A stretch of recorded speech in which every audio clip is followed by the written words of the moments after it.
quiero presentarles a la doctora Yolanda Viridiana Chávez Flores, quien es profesora de la Universidad Autónoma de Baja California y tiene como línea de investigación factores de riesgo y protección en adolescentes y jóvenes.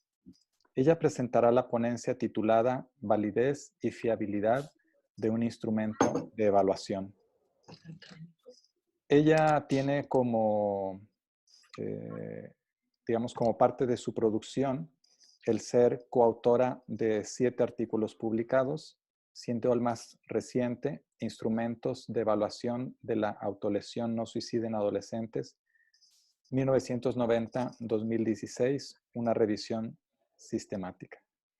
Les recordamos que durante la ponencia los participantes pueden hacer preguntas o comentarios en el chat que se encuentra en su pantalla. Esas inquietudes se las plantearé a la ponente cuando finalice su presentación para que pueda dar respuesta a ellas. Doctora Viridiana, ¿se encuentra por ahí? Sí, aquí estoy. ¿Me escuchan? Excelente. Bueno, aquí las escuchamos muy bien. Muchas gracias por estar con nosotros. Entonces, puede comenzar. No, pues, buenos días a todos. Muchas gracias, doctor, por la invitación. Es un placer poder compartir con ustedes este espacio virtual, pero a final de cuentas es un espacio para compartir. Voy a poner una... como ya comentó el doctor, el tema que voy a presentar es acerca de la validez y fiabilidad de un instrumento de evaluación y va dirigido sobre todo aquellas dudas cuando vamos apenas iniciando nuestro proyecto y que queremos evaluar algunas variables, pero no tenemos idea de cómo seleccionar un instrumento o cuál será aquel instrumento adecuado dependiendo de mi objetivo.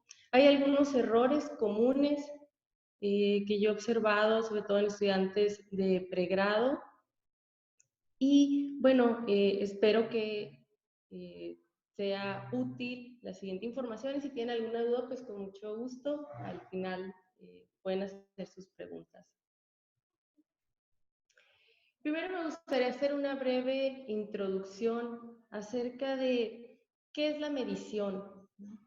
Y sobre todo porque en la ciencia hablamos mucho de realizar observaciones, de observar fenómenos, de hacer un estudio observacional, pero el propósito de cualquier observación es medir. Y esto entonces va a depender mucho el área en el que trabajamos o con el tipo de objetos o de fenómenos que queremos medir. Por ejemplo, si yo quiero medir la mesa en la que está ahorita mi computadora, puedo tomar una cinta métrica, tal vez en pulgadas, en centímetros, o si quiero medir la pantalla, ¿no?, de mi computadora, es relativamente sencillo el seleccionar, ¿no?, una regla, una cinta métrica, dependiendo qué es lo que yo quiero. ¿Okay? Sin embargo, ¿qué pasa cuando trabajamos en ciencias sociales? Que queremos observar fenómenos tan complejos como el grado de satisfacción que siento con la vida, la percepción que tengo sobre algún político en particular, mi actitud tal vez hacia los migrantes, hacia el aborto, hacia la legalización de la marihuana. Trabajamos con fenómenos que son mucho más complejos, que son muchas veces subjetivos, pero que queremos medirlos con la mayor precisión posible y además de una manera válida. Entonces, medición es asignar numerales a objetos o a eventos de acuerdo a ciertas reglas. Eso es medir, pero no nos dice nada acerca del instrumento con el que nosotros vamos a medir. Esto, como vamos a ver, puede variar muchísimo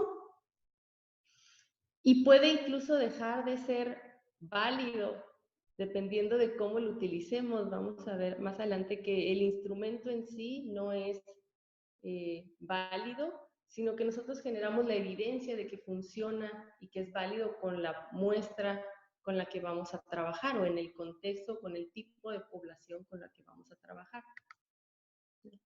¿Por qué es tan importante? ¿Por qué es tan importante tomarnos un tiempo de análisis y de reflexión antes de seleccionar un instrumento, antes de irnos al trabajo de campo?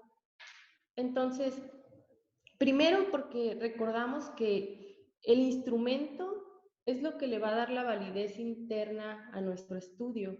Si recordamos la validez externa, pues es estos resultados que genero, a quienes se puede aplicar o a quienes se puede generalizar. Pero la validez interna nos la va a dar precisamente los resultados o los datos que vayamos a obtener de nuestros instrumentos.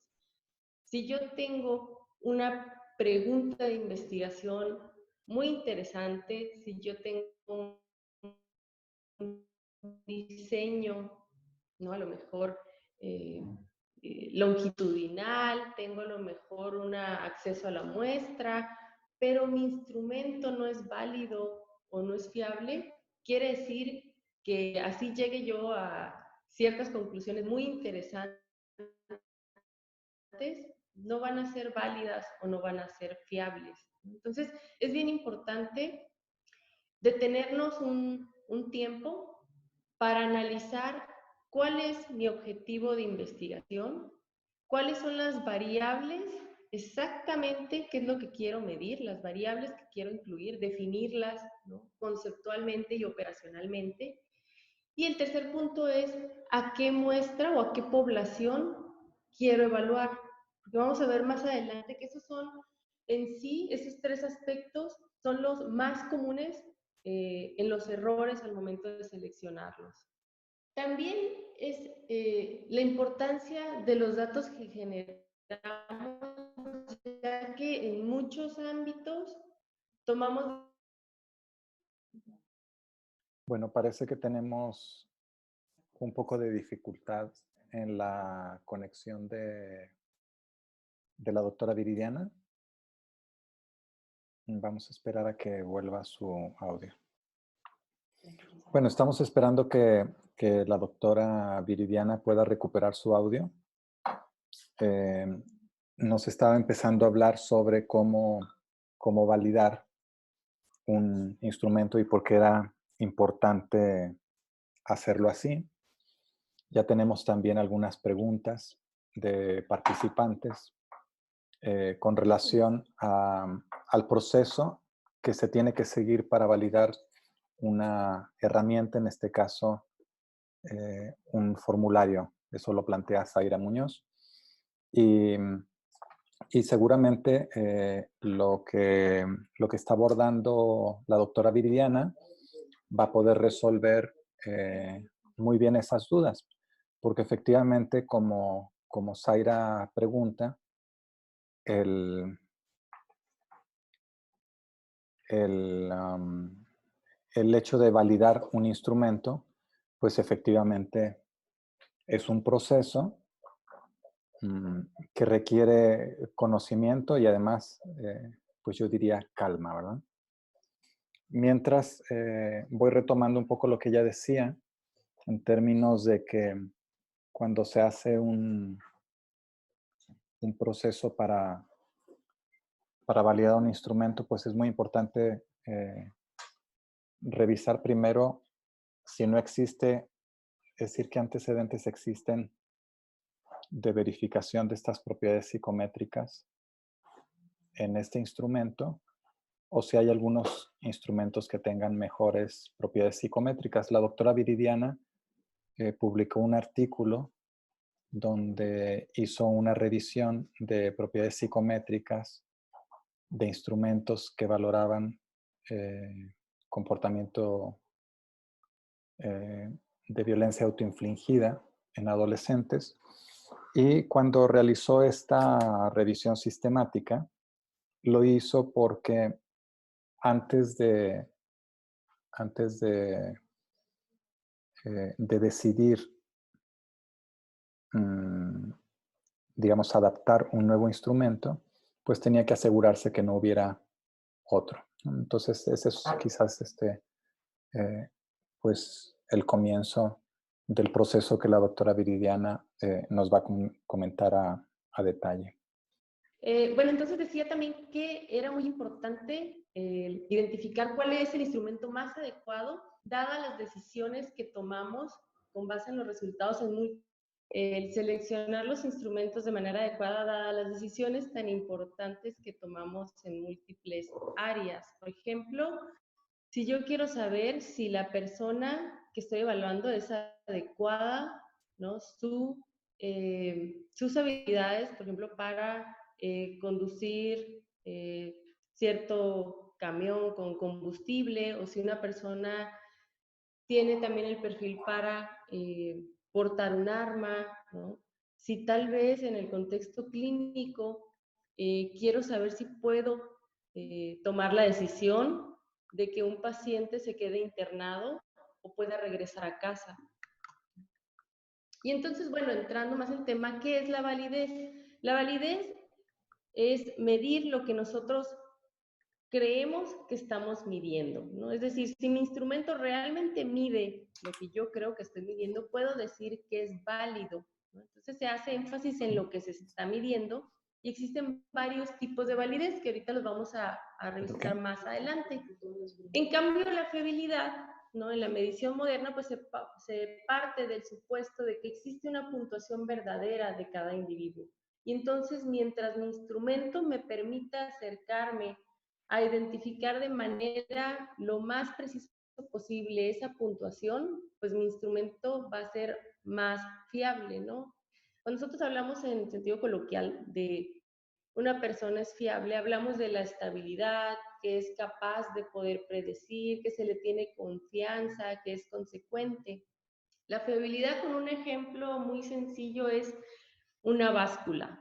Si yo el día de hoy en la mañana me subo a la báscula y peso 62.4 kilos, me bajo y a los 30 segundos me vuelvo a subir a la báscula y yo ya mido 68 kilos, yo voy a decir, bueno, eso está muy raro, ¿no? O acabo de subir aproximadamente 6 kilos, o puede ser que la báscula precisamente no es fiable, ¿no? Me va a estar dando eh, un peso, en este caso, ¿no? O puntuaciones en un instrumento muy imprecisas. Por eso la imagen, ¿no? El dardo, o sea, el tiro al blanco. La fiabilidad es exactamente dar cada que aplicamos el instrumento con la puntuación más precisa, ¿no? Y además la validez es que mide exactamente lo que quiero medir. Aquí en estos círculos hay unas imágenes, ¿no? En el primero, de la izquierda, podemos decir que es un instrumento fiable, pero no es válido. Si se fijan, cada uno de los puntos o de los tiros pega exactamente o muy cercano uno del otro. Sin embargo, no estamos midiendo lo que nosotros queremos. En el de al lado es válido, digamos que atina alguno de los círculos, pero no es fiable, están muy dispersos. En el tercero, pues no es ni fiable ni fiable ni válido, ¿no? Se están dispersando los puntos, no estamos dando como el tiro al blanco, no está siendo consecuente. Y en el cuarto, eso es lo que nosotros anhelaríamos, ¿no? Que nuestro instrumento fuera válido, ¿no? Que midiera exactamente lo que queremos medir, pero además que sea fiable. Ahí. Ahora sí estamos viendo su presentación, doctora. Ok, gracias. Y entonces, ¿cuáles son los principales errores al utilizar el instrumento de evaluación? Por ejemplo, que el instrumento fue realizado en otro idioma y yo Perdón, hago la traducción sin... perdón, si gusta repetir la diapositiva anterior, que era la que explicó, para que la puedan ver. ¿Está? Esa, Muy exactamente, bien. gracias. Sí, comentaba en el lado izquierdo, nosotros tenemos el tiro al blanco. Entonces, si yo quiero, ¿no?, hacer una analogía de mi instrumento, yo puedo decir que el primer es fiable, pero no válido, porque si se fijan, todos los puntos están muy cercanos uno del otro, es decir, cada que yo tiro un dardo, pues está casi en la misma posición, ¿no? En el segundo, es válido, digamos que está abarcando algunos de los círculos que yo quiero, pero no es fiable, están dispersos. Varía cada que tiro un dardo, ¿no? En el tercero no es ni válido ni fiable, porque están muy dispersos, no dan en el centro, no mide exactamente donde yo quiero medir. Pero el cuarto vemos que se agrupan, ¿no? Están todos los círculos morados exactamente en el centro, es decir, estoy midiendo lo que yo quiero medir, que eso es la validez, y además es constante, que eso es la fiabilidad.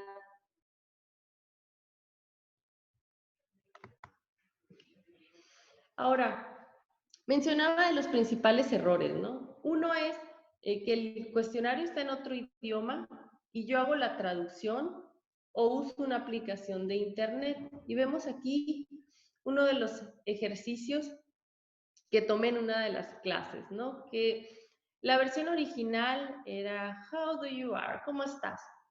En la traducción coloquial podemos decir, bueno, ¿cómo estás? Pero en México también en algunas zonas decimos, ¿cómo andas? ¿no?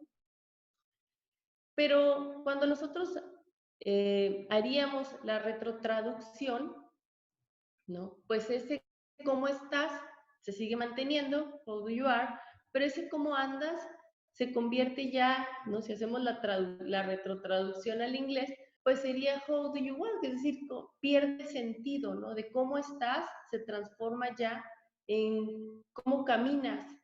Ahí, por ejemplo, en la traducción, yo puedo perder la validez, o sea, si hay una mala traducción y no está suficientemente cuidada, yo puedo perder la validez de mi instrumento, ¿no? De la versión original a la versión que yo ya hice, por no pasar por ese proceso de adaptación que hace unos momentos me hacían la pregunta, voy a apresurarme un poco para alcanzar a contestársela.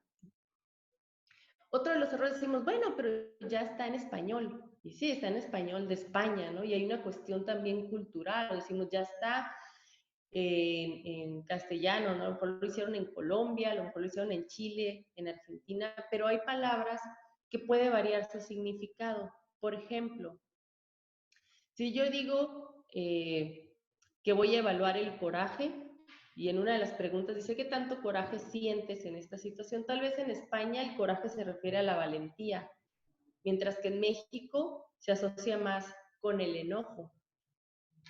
¿no? Y para esto, bueno, tenemos que hacer un proceso de adaptación cultural para asegurar la validez. El instrumento, como les comentaba, no es válido por sí mismo. Necesitamos generar evidencia de que funciona muy bien con nuestra muestra, en nuestra cultura. Y tenemos que cuidar estos tres aspectos. ¿no? Uno de ellos es la equivalencia lingüística, que se refiere a la traducción palabra por palabra. Pero también está la equivalencia semántica, es decir, que el mismo significado tenga la palabra en el contexto en el que lo vamos a aplicar. Y la equivalencia conceptual, que es cuando el ítem es relevante también para la cultura en la que yo lo voy a aplicar, ¿no? Por ejemplo, hay un instrumento que se utiliza para medir inteligencia, que fue hecho en Estados Unidos, y una de las preguntas, ¿no? Bueno, de los ejercicios es mostrar una bandera de uno de los estados, ¿no? Del estado de California. Tal vez en Estados Unidos el reconocer una bandera, pues sea una muestra un signo, un indicador de inteligencia. Pero la cultura mexicana, o a lo mejor en algún país centroamericano, sudamericano, o sea, esa bandera no va a tener ningún significado para ese contexto en especial.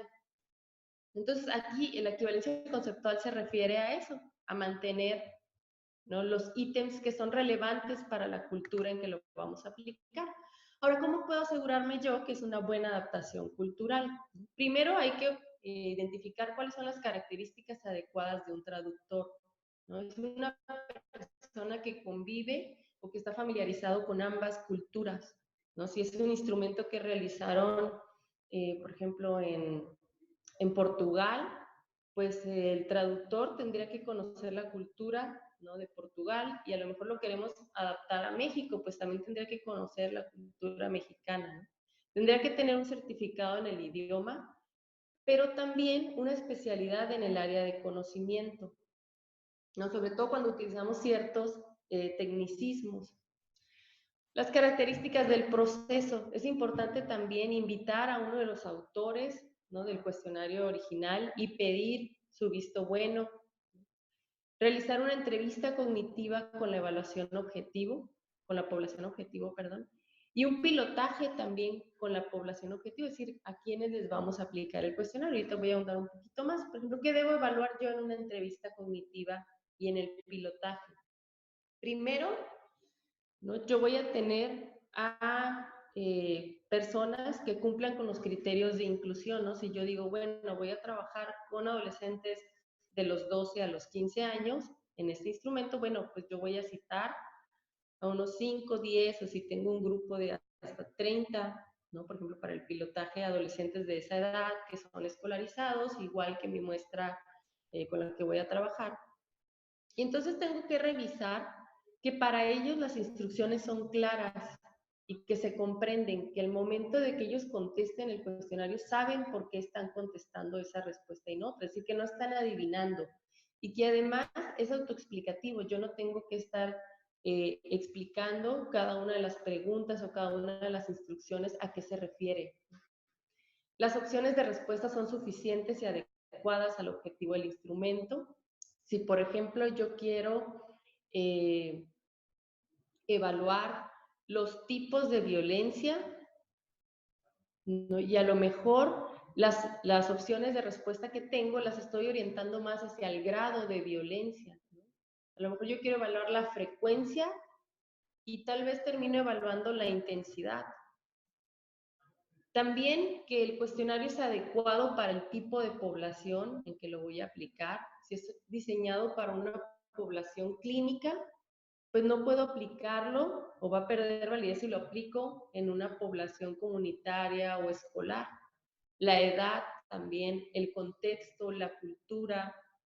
Tengo que revisar también que el tiempo para contestarlo es adecuado, que no hay preguntas demasiado sensibles, es decir, que alguna pregunta en algún tema que sea sobre conducta sexual, adicciones, a lo mejor incluso hasta religión y política. Hay culturas en las que no es bien visto hacer ese tipo de preguntas si se consideran sensibles, ¿no? Habrá que cuidar que nuestras preguntas estén redactadas de forma que no sean ofensivas.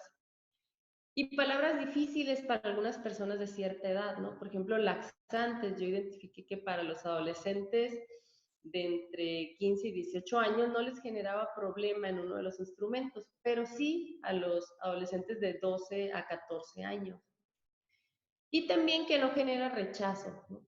Es decir, si nosotros trabajamos, ¿no?, en un cuestionario impreso y de repente damos un cuadernillo de 10 hojas, al momento en que lo toman por los adolescentes o las personas que van a participar en nuestro estudio, pues tal vez la cantidad de preguntas, ¿no?, el tipo de preguntas que hacemos, si las instrucciones no son claras. Y otro error, el uso del instrumento con otra población para la que originalmente fue creado, ¿no? Como les comentaba ahorita, el tipo de población tal vez lo hicieron para población comunitaria. Y eso es algo que es un ejemplo que yo observé, que en el contexto clínico llegó una persona, una paciente, con un diagnóstico de depresión que le dieron a partir de un instrumento que se utiliza en el ámbito organizacional, ¿no?, que es más para identificar ciertos perfiles, por ejemplo, de puestos, y a partir de ahí le dieron un resultado de, oye, pues tienes depresión, un diagnóstico. Ahí, por ejemplo, ese resultado pues no es válido, el instrumento como tal no es válido, sino cómo lo utilizamos. También, por ejemplo, utilizar un instrumento que fue diseñado para niños, utilizarlo en adolescentes. O un cuestionario que fue realizado para mujeres, aplicarlo con hombres.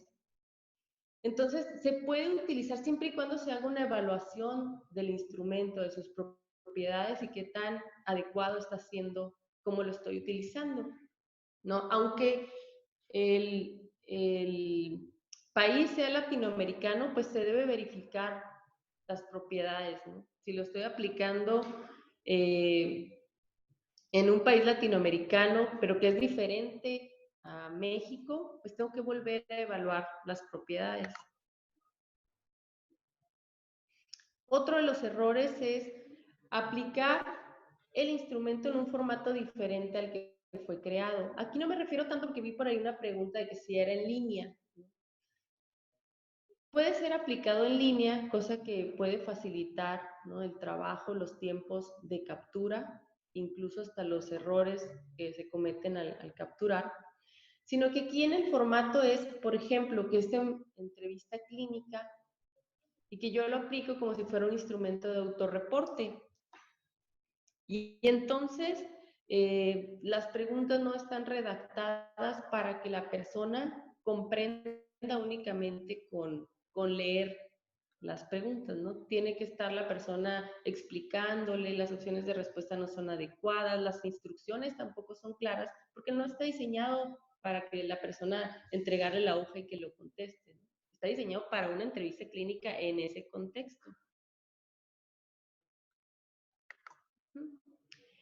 Y otro error, eliminar o agregar preguntas y no evaluar las propiedades psicométricas, es decir, híjole, pues yo a lo mejor tengo aquí 40 preguntas, pero quiero evaluar otra variable más, voy a incluir otro cuestionario y entonces lo que empiezo a hacer es indiscriminadamente comenzar a eliminar, ¿no?, ítems. O al contrario, digo, híjole, aquí me gustaría que preguntara esto y yo, sin hacer una evaluación, comienzo a agregarle preguntas.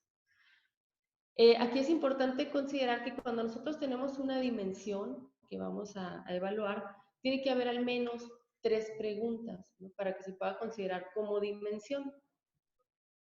Yo no puedo evaluar, por ejemplo, actitud eh, hacia el aborto con una sola pregunta, o inteligencia con una sola pregunta, ¿no?, o a lo mejor algún fenómeno social, ¿no?, únicamente con una o 2 preguntas.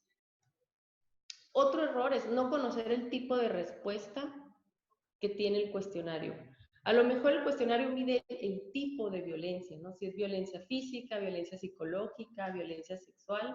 Y mi objetivo del estudio no es conocer el tipo de violencia, es conocer el grado de violencia, ¿no?, qué tan intenso es la violencia que estoy viviendo. Entonces, ahí no es compatible mi instrumento con mi objetivo. Otro aspecto importante es considerar que nuestro instrumento tiene que tener un nexo teórico con la teoría que yo estoy manejando, ¿no? Por ejemplo, yo tengo una intervención cognitivo-conductual que está muy bien diseñada, está muy bien cuidado de los sesgos, o sea, la intervención está perfecta, pero yo quiero aplicar un cuestionario pre, un post, ¿no?, para evaluar esos indicadores, y a lo mejor el cuestionario fue diseñado con fundamentos teóricos desde el psicoanálisis. Entonces, ahí ya no hay esta relación o esta congruencia entre la teoría que estoy utilizando para interpretar mis resultados y el cuestionario o las preguntas o las variables que yo estoy midiendo. Siempre tiene que tener esa congruencia. Y es parte del rigor metodológico, ¿no?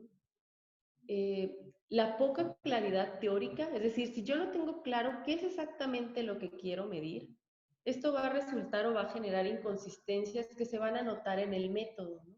Al momento de seleccionar el instrumento, pues no va a ser congruente. Por ejemplo, yo quiero evaluar las conductas de discriminación hacia la población migrante, pero ¿no?, tenemos que considerar que aunque estoy utilizando en este ejemplo la misma población migrante, es diferente si yo quiero evaluar el estereotipo, porque se refiere a un componente cognitivo, es decir, lo que yo pienso sobre los migrantes, a evaluar el prejuicio, que ese es lo que yo siento, ¿no?, atracción o rechazo, o la discriminación, que son conductas abiertas, ¿no?, de, por ejemplo, negarle el acceso al servicio, ¿no?, a la atención de salud. Entonces, tenemos conceptos o variables muy cercanas una de otra, el estereotipo y el prejuicio o la discriminación. Si no tenemos cuidado, ¿no?, en esta claridad teórica, al momento de evaluarla puede ser que yo esté midiendo, ¿no?, estereotipos, que yo esté haciendo un cuestionario que estoy evaluando realmente estereotipos y yo estoy diciendo que no, que estoy evaluando discriminación, ahí no hay validez, tampoco va a haber pues este rigor metodológico.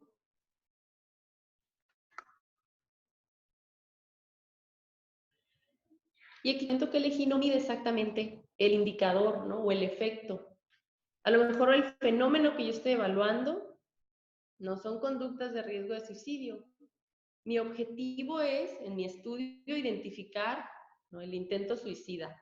Y a lo mejor las preguntas del test están dirigidas a evaluar la ideación suicida. Entonces tenemos que conocer muy bien también el test, o tenemos que conocer muy bien la teoría o los indicadores cuando nosotros queremos diseñar nuestro propio instrumento. Ahora, ¿qué propiedades psicométricas debo evaluar, ¿no? Y cómo hacerlo.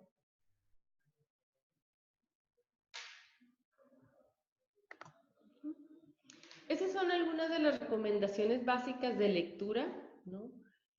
Uno de ellos es el de Tirwi, que ahorita voy a presentar brevemente, ¿no?, cuáles son los criterios de calidad que proponen, y un artículo de Carvajal del 2011 que es muy básico, pero la verdad es muy esclarecedor de cómo validar un instrumento de medida de la salud. Entonces, Tirwi, en este documento que yo les platicaba, pues lo que hacen es proponer criterios explícitos de calidad para el diseño de estudios, ¿no? ¿Por qué? Porque dicen, existe un vacío, ¿no? Decimos, es un buen instrumento, tiene buena sensibilidad, pero ¿a qué nos referimos? Hablamos de buena sensibilidad, cuando hablamos de que sí tiene consistencia interna, no es consistente, ¿no?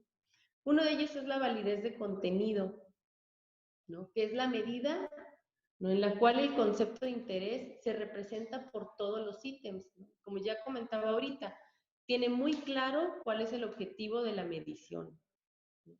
Sabe a qué población está aplicado, tiene un marco conceptual, un marco teórico en el que se fundamenta en esos ítems.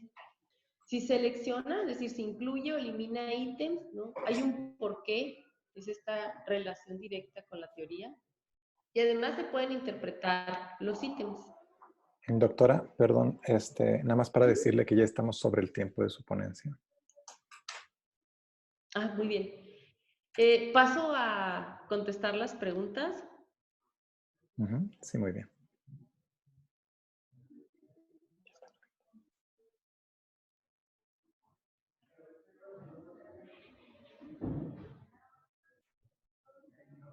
Hola, hola. Sí, doctora, le estamos escuchando. Puede empezar a contestar la pregunta. Ok, muy bien. A ver,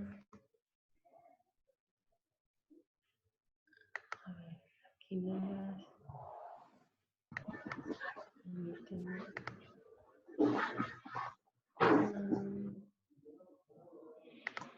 Ok. A ver, permíteme.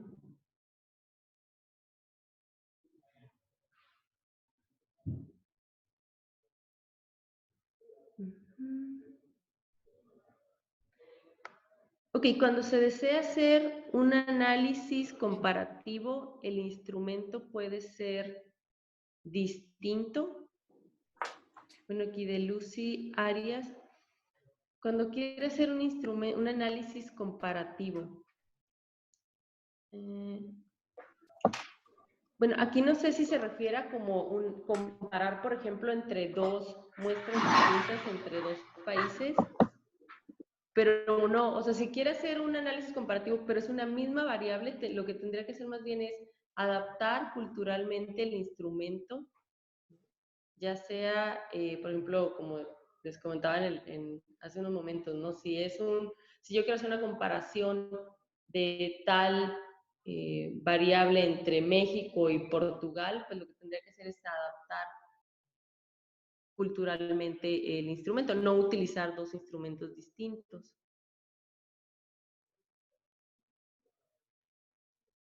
¿Cuáles son las herramientas estadísticas más utilizadas para evaluar un instrumento ya desarrollado en otra población?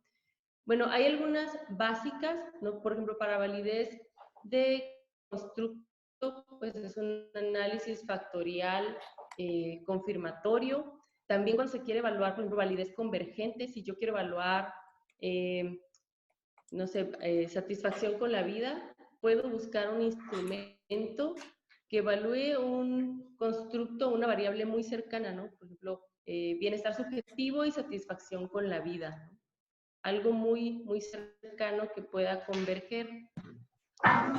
¿Qué otras herramientas hay? Bueno, estándar de oro, o por ejemplo, si queremos evaluar la consistencia interna, pues se utiliza alfa de Cronbach, que es lo más sencillo, a veces omega, dependiendo también como del estadístico que esté utilizando.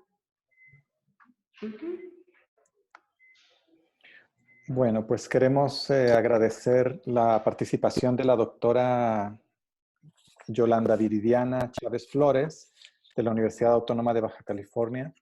Muchas gracias por su presentación, doctora. No, al contrario, muchas gracias por invitarme y perdón por las fallas técnicas. No se preocupe, son comunes en este tipo de conexión. Y pues le invitamos a acompañarnos en alguna otra sesión que sea de su interés. Muchos saludos.